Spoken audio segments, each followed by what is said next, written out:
크게 외치라. 목소리를 아끼지 말라. 내 목소리를 나팔같이 높여 내 백성에게 허물을 야곱의 집에 그들의 죄를 알리라. 그들이 날마다 나를 찾아 나의 길 알기를 즐거워함이 마치 공의를 행하여 그의 하나님의 규례를 버리지 아니하는 나라 같아서 의로운 판단을 내게 구하며 하나님과 가까이 하기를 즐거워하는도다. 우리가 금식하되 어찌하여 주께서 보지 아니하시오며 우리가 마음을 괴롭게 하되 어찌하여 주께서 알아주지 아니하시나이까 하느니라. 보라, 너희가 금식하는 날에 오락을 구하며 온갖 일을 시키는도다. 보라, 너희가 금식하면서 논쟁하며 다투며 악한 주먹으로 치는도다. 너희의 오늘 금식하는 것은 너희의 목소리를 상달하게 하려는 것이 아니니라. 이것이 어찌 내가 기뻐하는 금식이 되겠으며 이것이 어찌 사람이 자기의 마음을 괴롭게 하는 날이 되겠느냐. 그의 머리를 갈대같이 숙이고 굵은 배와 재를 펴는 것을 어찌 금식이라 하겠으며 여호와께 연락될 날이라 하겠느냐. 내가 기뻐하는 금식은 흉악의 결박을 풀어주며 멍에의 줄을 끌어주며 압제 당하는 자를 자유하게 하며 모든 멍에를 꺾는 것이 아니겠느냐. 또 줄인 자에게 내 양식을 나누어 주며 유리하는 빈민을 집에 들이며 헐벗은 자를 보면 입히며 또 내 고륙을 피하여 스스로 숨지 아니하는 것이 아니겠느냐. 그리하면 내 빛이 새벽같이 비추일 것이며 내 치유가 급속할 것이며 내 공의가 내 앞에 행하고 여호와의 영광이 내 뒤에 호위하리니. 내가 부를 때에는 나 여호와가 응답하겠고 내가 부르짖을 때에는 내가 여기 있다 하리라. 만일 내가 너희 중에서 멍에와 손가락질과 허망한 말을 제하여 버리고 줄인 자에게 내 심정을 동하며 괴로워하는 자의 심정을 만족하게 하면 내 빛이 흑암 중에서 떠올라 내 어둠이 낮과 같이 될 것이며 여호와가 너를 항상 인도하여 마른 곳에서도 내 영혼을 만족하게 하며 내 뼈를 견고하게 하리니 너는 물된 동산 같겠고 물이 끊어지지 아니하는 샘 같을 것이라. 내게서 날 자들이 오래 황폐된 곳들을 다시 세울 것이며 너는 역대에 파괴된 기초를 쌓으리니 너를 일컬어 무너진 때를 수보하는 자라 할 것이며 길을 수축하여 거할 곳이 되게 하는 자라 하리라. 만일 안식일에 내 발을 금하여 내 성일에 오락을 행하지 아니하고 안식일을 일컬어 즐거운 날이라 여호와의 성일을 존귀한 날이라 하여 이를 존귀히 여기고 내 길로 행하지 아니하며 내 오락을 구하지 아니하며 사사로운 말을 하지 아니하면 내가 여호와의 안에서 즐거움을 얻을 것이라. 내가 너를 땅의 높은 곳에 올리고 내 조상 야곱의 업으로 기르리라. 여호와의 입의 말씀이니라. 아멘.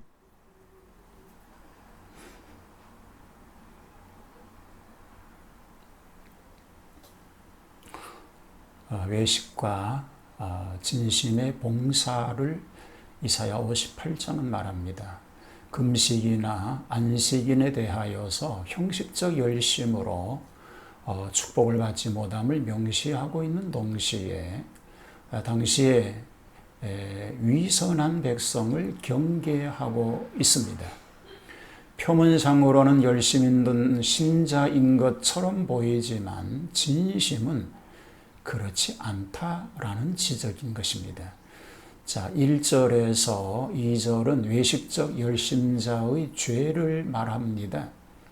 여기에서 외식자들이 외부적으로 경건의 주력함을 보여줍니다.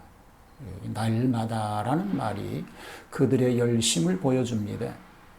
그들의 표면상으로 나타난 열심은 매일 날마다 하나님을 찾습니다. 그리고 나의 길을 알기를 즐거워한다라고 말합니다. 정의를 알기를 즐거워한다는 것이죠. 공의의 판단을 구한다는 것입니다. 그리고 하나님을 가까이 하려고 노력한다는 것입니다. 자, 얼른 보기에는 하나님의 백성으로서의 태도가 완비되어 있는 것 같습니다. 그러나 이면에는 온갖 죄를 짓고 그리고 불의를 행하며 입술로는 하나님을 존경하는 채 하지만 실제로는 하나님을 배반하고 있다는 것입니다. 그러므로 선지자는 그들의 위선죄를 광포하라라고 말하고 있는 것입니다. 여기 크게 외치라, 아끼지 말라, 내 목소리를 나팔같이 날려 내 백성에게 그 허물을, 야곱 집의 그 죄를 고하라라고 역설하며 강조하고 있습니다.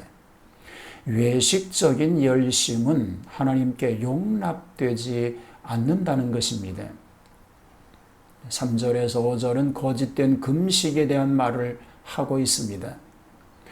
여기에서 금식이라고 하는 미명하에 위선하는 백성들을 책망하신 말씀입니다. 금식은 포로 생활 이전에 규정된 의식 중의 하나입니다.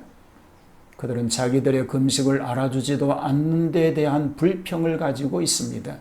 그들의 금식이라고 하는 것은 뭡니까?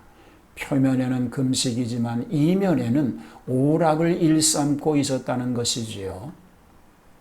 금식은 육체의 쾌락을 금하고 심령을 괴롭게 하며 기도하는 것입니다.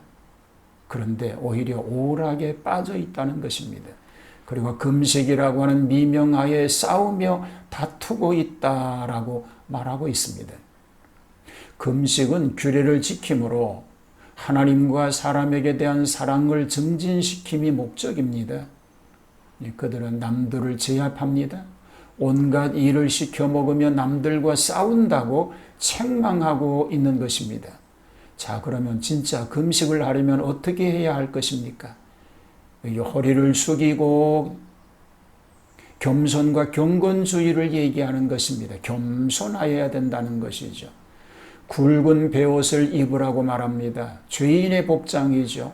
회개를 의미하는 것입니다. 그리고 죄를 먹는다고 말합니다. 비천과 고통의 자리에 이르는 것입니다. 이런 심정으로 앉아야 참된 금식자가 될 수 있는 것입니다. 참된 금식자에게 주시는 축복이 있습니다. 6절에서 12절입니다. 참된 금식자의 모습은 하나님께서 기뻐 받으실 제사입니다. 압박받는 자들을 해방시켜 줍니다. 노예 생활에서 자유를 누리게 합니다. 구속 상태에서 석방시킵니다. 줄인 자에게 식물을 줍니다. 가난한 자를 유식시켜 줍니다. 벗은 자를 옷 입혀 줍니다. 그리고 동족을 사랑하는 일입니다. 이것이 하나님이 받으시는 참된 금식자의 모습인 것입니다. 다시 말하면 외식이나 형식을 떠나서 도덕적 실천을 강조합니다. 이와 같이 하면 우길승천함같이 하나님과 사람 사이에 큰 영광이 될 것을 말하고 있습니다. 그리고 하나님의 축복이 전후좌우로 따라다니며 베풀 것입니다. 마치 물된 동산처럼 아름답게 하실 것을 약속하고 있습니다. 성수 안식일의 축복을 13, 14절에서 말합니다. 안식일을 성수하여 복받는 진리를 교훈하고 있습니다. 오락을 행하지 말라. 거룩한 날로 존중히 여기라. 자의 행동을 금하라. 그리고 잡담을 금하라 등입니다. 즉 나를 지키는 데만 머무르지 말고 하나님과 신령한 교제를 맺으며 거룩하게 살 것을 권면하고 있는 것입니다. 자, 그리하면 내려질 축복이 있습니다. 자신은 기쁨을 얻을 것이요 하나님 앞에 존대를 받을 것이요 조상의 기업이 영속하리라고 하였습니다. 즉 의식적인 외모의 형식을 떠나서 신령과 진정으로 하나님을 사랑하여 그 교훈의 말씀을 지킬 것을 권면하고 있습니다. 오늘 우리는 이런 믿음, 이런 삶으로 하나님 영광의 복을 받아 누리는 복된 승리자가 되실 수 있습니다. 이런 은혜를 누리게 되기를 주님의 이름으로 축복합니다. 바른 신앙으로 하나님만 섬기는 삶이 되게 하여 주시옵소서. 아버지 하나님, 오늘 하루의 삶 속에도 하나님 말씀을 기억하고 주의를 성수하고 하나님의 말씀을 지킴으로 외형적 지킴이 아니라 그 중심적으로 하나님을 기쁘시게 해드리는 삶을 통하여 하나님께 영광이 되고 이 복을 받아 누리는 복된 삶이 되게 하여 주옵소서. 예수님 이름으로 기도하옵나이다. 아멘.